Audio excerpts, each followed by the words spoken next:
Good morning students, this is my 13th lecture of electronic components end devices. और पिछले lecture में हम लोगों ने ट्रांजिस्टर के बायसिंग के बारे में पढ़ा था कि किस प्रकार से हम डिफरेंट सर्किटरीज का यूज़ करके ट्रांजिस्टर की बायसिंग करते हैं तो हमें सर्किट का स्टेबिलिटी फैक्टर लो मिलता है और हमें अपनी सर्किट में स्टेबलाइजेशन की समस्या नहीं आती और हमें बहुत ही स्टेबल कॉन्टिन्यूस ऑपरेशन मिलता है।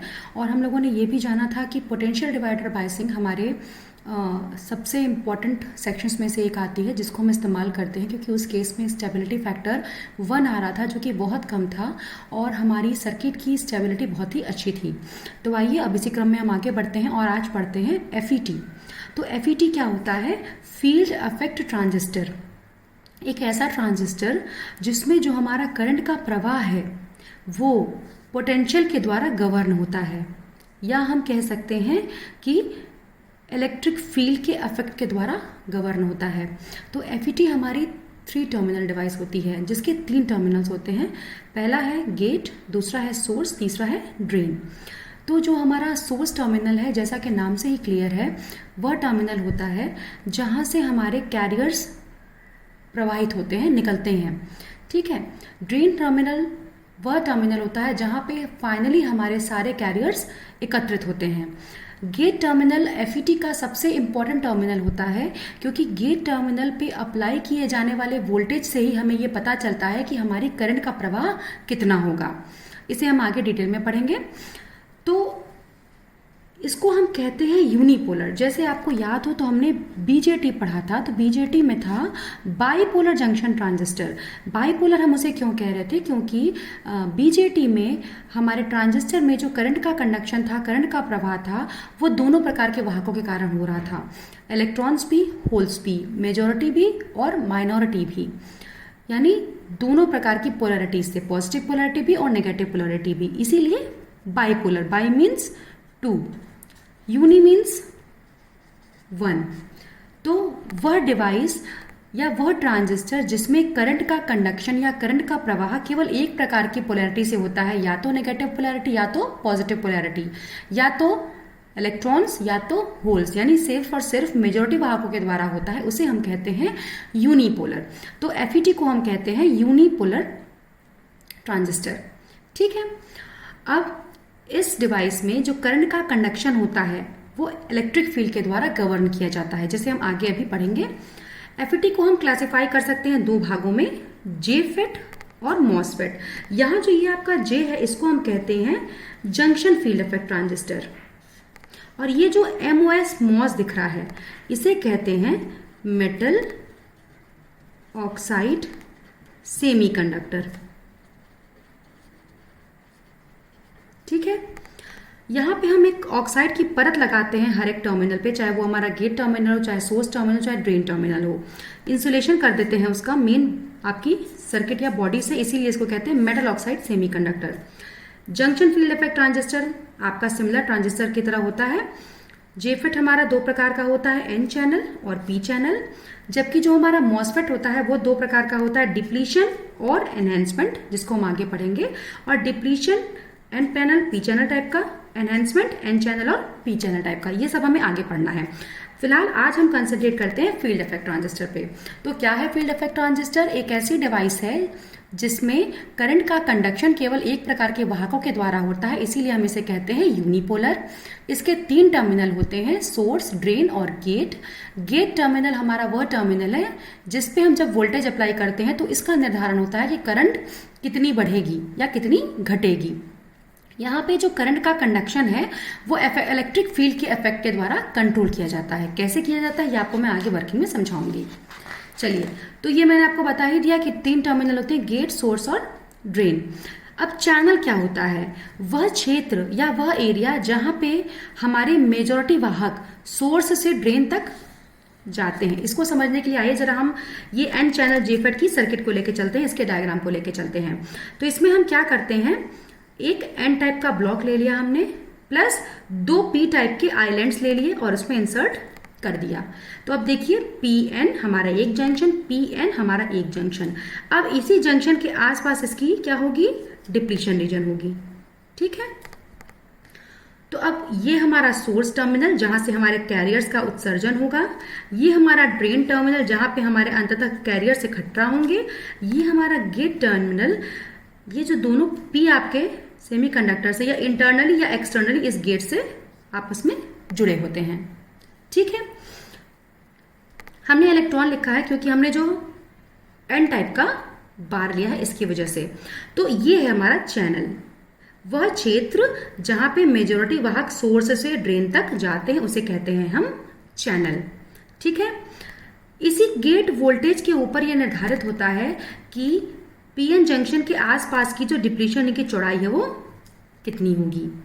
ठीक है, तो अब आइए बात करते हैं एन चैनल जेफेट की। ये देखिए इसका सिंबल है ड्रेन, सोर्स और गेट, ये एरो पॉइंटिंग है इसका ऐसे। ठीक है, ज़्यादा डिफरेंस नहीं है, बिल्कुल आपके बीजेटी की तरह ही है, कलेक्टर, एमिटर, बेस। हम थोड़ा इसमें तिरछा लेके चलते थे, इसमें स्ट्रेट हम लेके चल रहे हैं। ठीक है, अब देखिए तो इसमें क्या क्या है। एक हमने एन टाइप का बार लिया है, उसमें दो पी टाइप के सेमीकंडक्टर्स को इंसर्ट कर दिया है। ठीक है, तो हमारे पास दो पीएन जंक्शन बन गए, पीएन पीएन। यही हमारा जो बीच का क्षेत्र है जहां से कैरियर सोर्स से ड्रेन तक जाते हैं उसे हम कहते हैं चैनल। यहाँ पे देखिए एन टाइप चैनल क्यों, क्योंकि हमने क्या लिया है, एन टाइप का बार लिया है। और अगर हम पी टाइप का बार लेके चलते तो कौन सा चैनल होता, पी टाइप चैनल। मतलब जो बड़ा ब्लॉक आप लेके चलेंगे वही आपका चैनल होगा। आप एन टाइप का ब्लॉक लेके चल रहे थे तो आपका एन टाइप का चैनल। अब चूंकि एन टाइप का ब्लॉक है, एन टाइप का चैनल है, तो कैरियर्स कौन से होंगे, आपके इलेक्ट्रॉन्स होंगे। तो ठीक है, सबसे पहले कंस्ट्रक्शन में आपको ये बात समझ में आ गई कि इसमें है कुछ नहीं, एक बड़ा सा एन टाइप का ब्लॉक लेना है, उसमें दो पी टाइप के ब्लॉक्स को इंसर्ट करना है। ये जो हमारे दोनों पी टाइप के सेमीकंडक्टर्स हैं इंटरनली या एक्सटर्नली इस गेट से आपस में जुड़े होते हैं।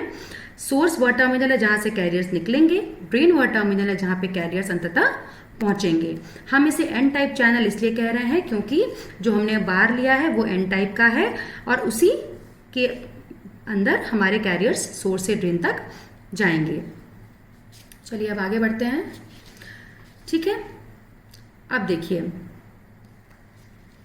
वर्किंग इसकी समझने के लिए क्या करना है, हम अपने ऑपरेशन को तीन हिस्सों में, क्योंकि देखिए आपको कंस्ट्रक्शन समझ में आ गया कि कैसे कैसे हमें एन टाइप चैनल को बनाना है। ठीक है, इतना आप ध्यान रखिए कि जो भी आप बड़ा ब्लॉक लेंगे वही आपका चैनल होगा। ठीक है, अब देखिए तीन कंडीशंस में हम डिवाइड करते हैं। पहला कंडीशन है कि हम दोनों टर्मिनल्स के वोल्टेज को जीरो रखें, यानी इस वीडीएस को भी जीरो रखें और दूसरी इस वीजीएस को भी जीरो रखें।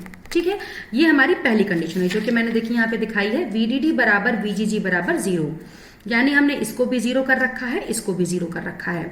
उस समय क्या होगा, उस समय हमारे पास क्या होगा, सिर्फ और सिर्फ दो पीएन जंक्शन होंगे।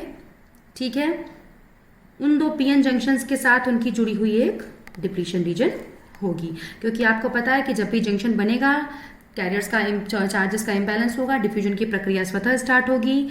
चार्जेस की बैलेंसिंग होने के बाद, कैरियर्स के कंसंट्रेशन की बैलेंसिंग होने के बाद आपकी एक डिप्लीशन रीजन बन जाती है, पोटेंशियल आपका बैरियर बन जाता है जो कि फर्दर किसी कैरियर के मूवमेंट को रोकता है और डिप्लीशन रीजन आपकी बन जाती है।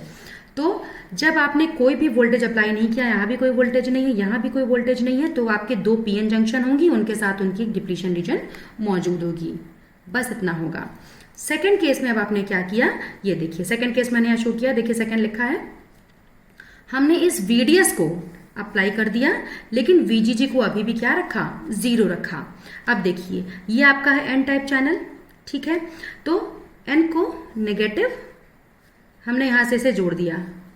ठीक है, अब सोर्स हमारा वह टर्मिनल होता है जहां से कैरियर्स निकलते हैं, तो अब ये नेगेटिव टर्मिनल है, ये इलेक्ट्रॉन्स भी नेगेटिव होंगे यहां से, तो हमारे क्या होंगे, ये कैरियर्स यहां से सोर्स से ड्रेन की तरफ में जाना शुरू कर देंगे।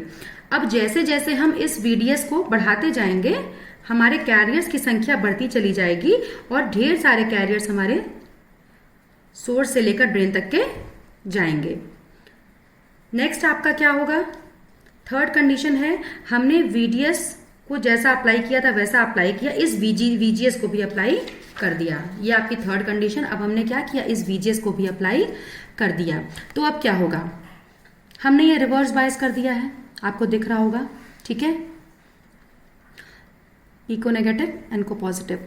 अब जब हमने रिवर्स बायस कर दिया तो क्या होगा, तो ये होगा कि डिप्लीशन रीजन की चौड़ाई बढ़नी शुरू हो जाएगी। अब देखिए, जब डिप्लीशन रीजन की चौड़ाई बढ़नी शुरू हो जाएगी तो ये जो एरिया था जहां से आपके कैरियर्स जा रहे थे वो एरिया क्या हो जाएगा, पतला होना शुरू हो जाएगा, ठीक है। अब जब ये एरिया ही पतला हो गया जहां से कैरियर्स को जाना है तो क्या होगा, आपका करंट अपने आप ही डिक्रीज हो जाएगी, यानी जो ये आपकी आउटपुट करंट आईडी थी वो क्या हो जाएगी, अब कम हो जाएगी, ठीक है। यानी अब आपको ये क्लियर हो रहा होगा कि जब हम VGS को अप्लाई कर रहे हैं, रिवर्स बायस हो रहा है, तो डिप्लीशन रीजन की चौड़ाई बढ़ती चली जा रही है, चैनल हमारी पतली होती चली जा रही है और कैरियर्स जो हमारे सोर्स से ड्रेन तक जा रहे थे वो कम हो जा रहे हैं और ड्रेन करंट की वैल्यू घटना शुरू हो जा रही है। अब जैसे जैसे हम इस VGS को बढ़ाते चले जाएंगे तो एक कंडीशन ऐसी आएगी कि डिप्लीशन रीजन की चौड़ाई इतनी अधिक बढ़ जाएगी कि चैनल हमारा पूरी तरह से समाप्त हो जाएगा और कोई भी कैरियर सोर्स से ड्रेन तक नहीं जा पाएंगे। उसे हम कहते हैं पिंच ऑफ वोल्टेज, ठीक है। गेट पर अप्लाई किए जाने वाला वह वोल्टेज जिसपे हमारा चैनल पूरी तरह से समाप्त हो जाए और कोई भी कैरियर सोर्स से ड्रेन तक ना जा पाए, उसे हम कहते हैं पिंच ऑफ वोल्टेज, जिसको हम डिनोट करते हैं VP से, ठीक है। तो आपका एन चैनल जो जेफेट था, जंक्शन फील्ड इफेक्ट ट्रांजिस्टर, वो क्या था, उसमें हमने एन चैनल में क्या लिया था, एक एन टाइप का ब्लॉक लिया था, उसके अंदर दो पी टाइप को इंसर्ट किया था, तो हमारे दो PN जंक्शन बन रहे थे, सोर्स और ड्रेन टर्मिनल और ये गेट टर्मिनल, दोनों पी टाइप के सेमीकंडक्टर्स आपके इंटरनली या तो एक्सटर्नली गेट के थ्रू कनेक्टेड रहते हैं। अब जब हमें इसकी वर्किंग करानी होती है, ठीक है, तो सबसे पहले हम क्या करते हैं, पहली कंडीशन में हम अपने VDS और VGS दोनों को 0 रखते हैं, तो हमारे पास केवल दो PN जंक्शन होती हैं और उनकी डिप्लीशन रीजन होती है, कोई भी करंट का प्रवाह नहीं होता। दूसरी कंडीशन में हम क्या करते हैं, केवल ड्रेन टू सोर्स वोल्टेज को पॉजिटिव में अप्लाई करते हैं, तो हमारा सोर्स से कैरियर्स निकलना शुरू हो जाते हैं और ड्रेन तक जाना शुरू कर देते हैं। चैनल की चौड़ाई बड़ी होती है, डिप्लीशन रीजन की चौड़ाई कम हो जाती है और ढेर सारा करंट हमें आईडी के रूप में प्राप्त होने लगता है। थर्ड कंडीशन में क्या करते हैं हम कि अब हम VGS को भी अप्लाई कर देते हैं रिवर्स बायस में। जब हमने इस VGS को अप्लाई किया रिवर्स बायस में तो डिप्लीशन रीजन की चौड़ाई बढ़ना शुरू हो जाती है और वह पाथ, वह स्पेस जहां से सोर्स से ड्रेन तक कैरियर जा रहे थे वो पतली होने लगती है, तो कैरियर्स सोर्स से ड्रेन तक कम पहुंच पाते हैं और हमारी ड्रेन करंट घटने लगती है। यानी अब आपको समझ में आ रहा होगा कि गेट पर अप्लाई किए जाने वाले पोटेंशियल के द्वारा ही ये निर्धारित होता है कि ड्रेन करंट बढ़ेगी या घटेगी, कंडक्टिविटी की प्रक्रिया बढ़ेगी या घटेगी। तो इसीलिए हम इसे कहते हैं फील्ड इफेक्ट ट्रांजिस्टर, कि गेट पर अप्लाई किए जाने वाले इलेक्ट्रिक फील्ड के द्वारा ही हमें ये पता चलता है कि करंट हमारी कितनी इस डिवाइस में बहेगी, इसलिए हम इसे कहते हैं फील्ड इफेक्ट ट्रांजिस्टर। जब हम VGS को बढ़ाते चले जाएंगे नेगेटिव में तो धीरे धीरे धीरे क्या होगा, डिप्लीशन रीजन की चौड़ाई इतनी अधिक बढ़ जाएगी कि हमारे सोर्स से ड्रेन तक कैरियर्स नहीं जा पाएंगे, चैनल पूरी तरह से समाप्त हो जाएगा। उस वोल्टेज को हम कहते हैं पिंच ऑफ वोल्टेज। गेट पर अप्लाई किए जाने वाला वह वोल्टेज जिसपे हमारा चैनल पूरी तरह से समाप्त हो जाता है और सोर्स से ड्रेन तक कोई भी कैरियर नहीं पहुंच पाता, उसे हम कहते हैं pinch of voltage. Pinch of मतलब चुटकी भर, ठीक है, चैनल हमारा पूरी तरह से पिंच ऑफ हो जाए, खत्म हो जाए। अब आइए इनकी कैरेक्टरिस्टिक को जान लेते हैं। तो जीफेट में आपकी दो कैरेक्टरिस्टिक्स होती हैं, ट्रांजिस्टर से थोड़ी डिफरेंट होती है। एक होती है आपकी आउटपुट कैरेक्टरिस्टिक्स, ठीक है, जिसको हम ड्रेन कैरेक्टरिस्टिक्स भी कहते हैं, क्योंकि ड्रेन करंट और ड्रेन टू सोर्स वोल्टेज के मध्य ये खींची जाती है। यानी वह कर्व जिसको हम ड्रेन टू सोर्स वोल्टेज और ड्रेन करंट के मध्य में खींचते हैं उसे हम कहते हैं आउटपुट कैरेक्टरिस्टिक्स या ड्रेन कैरेक्टरिस्टिक्स। अब देखिए, कैरेक्टरिस्टिक को हमने 4 पार्ट में डिवाइड किया है। पहले आपको मोटा मोटा मैं समझा देती हूँ कैरेक्टरिस्टिक में है क्या। तो आप देखिए, जैसे जैसे हम VDS को बढ़ाते जाते हैं, इनिशियली तो हमारी करंट बढ़ती है, फिर एक स्थिति में आके ये कांस्टेंट हो जाती है, हो रही है, ठीक है। तो आइए, पहला रीजन है ओमिक रीजन। जब हमने गेट टू सोर्स वोल्टेज को 0 रखा है उस समय क्या होता है, जब हमने VGS को 0 रख रखा है, कोई भी करंट नहीं है, तो हमारा ये जो डिवाइस है वोल्टेज कंट्रोल्ड रजिस्टर की तरह बिहेव करेगा। कहाँ पे? ओमिक रीजन में, वोल्टेज कंट्रोल्ड रजिस्टर की तरह। दूसरा, जब हमने VGS को बहुत ही अधिक अप्लाई कर दिया है, नेगेटिव में बहुत लार्ज अप्लाई किया है, उस समय क्या होता है, चैनल पूरी तरह से समाप्त हो जाता है, ठीक है, और कोई भी कैरियर सोर्स से ड्रेन तक नहीं जाते, जिसको हम कहते हैं पिंच ऑफ रीजन या कट ऑफ रीजन, ठीक है। थर्ड रीजन वो रीजन होता है एक्टिव रीजन या सैचुरेशन रीजन, जहां पे आपको आपका स्मूथ आउटपुट मिलता रहता है। VDS को बढ़ाने पर आपकी धारा बहती हुई चली जा रही है, ये आपका हो गया एक्टिव रीजन। नेक्स्ट जो रीजन आपका आता है वो होता है ब्रेकडाउन रीजन, जब हम VDS को इतना अधिक बढ़ा देंगे कि हमारा जो जंक्शन के पास जो करंट है वो बहुत अधिक बहना शुरू हो जाएगी, high value of current junction पे बहना चालू कर देगी, जिसे हम कहते हैं ब्रेकडाउन रीजन, ठीक है। तो यानी आप आउटपुट कैरेक्टरिस्टिक को 4 हिस्सों में बांट सकते हैं। ओमिक रीजन, जहां पे VGS को आपने 0 कर रखा था और उस रीजन में ये आपका FET वोल्टेज कंट्रोल रजिस्टर की तरह बिहेव करेगा। दूसरा रीजन, जब आपने बहुत ही लार्ज वैल्यू गेट वोल्टेज पर अप्लाई कर दी थी, उस वक्त आपका चैनल पिंच ऑफ हो जाएगा, खत्म हो जाएगा और कट ऑफ रीजन में आपकी सर्किट चली जाएगी। थर्ड केस, जब आपने VDS को गेट टू सोर्स वोल्टेज को पॉजिटिव में अप्लाई कर दिया, तो आपकी ड्रेन धारा एक नियत कांस्टेंट रूप से मैक्सिमम वैल्यू पे अपना बहना शुरू कर देगी।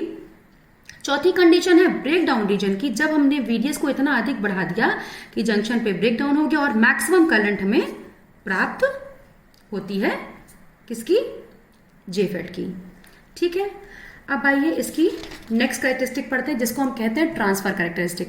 अब देखिए, आपको इतना तो समझ में आ गया होगा कि गेट पर अप्लाई किए जाने वाले वोल्टेज के हिसाब से हमें यह पता चलता है कि ड्रेन करंट पर क्या असर पड़ रहा है, वो बढ़ रही है या घट रही है। तो इसी को हम इस कैरेक्टरिस्टिक से जानते हैं। वह कैरेक्टरिस्टिक जो कि ड्रेन करंट और गेट टू सोर्स वोल्टेज के मध्य खींची जाए, उसे हम कहते हैं ट्रांसफर कैरेक्टरिस्टिक्स, जो कि हमें यह बताती है कि गेट वोल्टेज को बढ़ाने पर इस आउटपुट करंट पर क्या प्रभाव पड़ रहा है।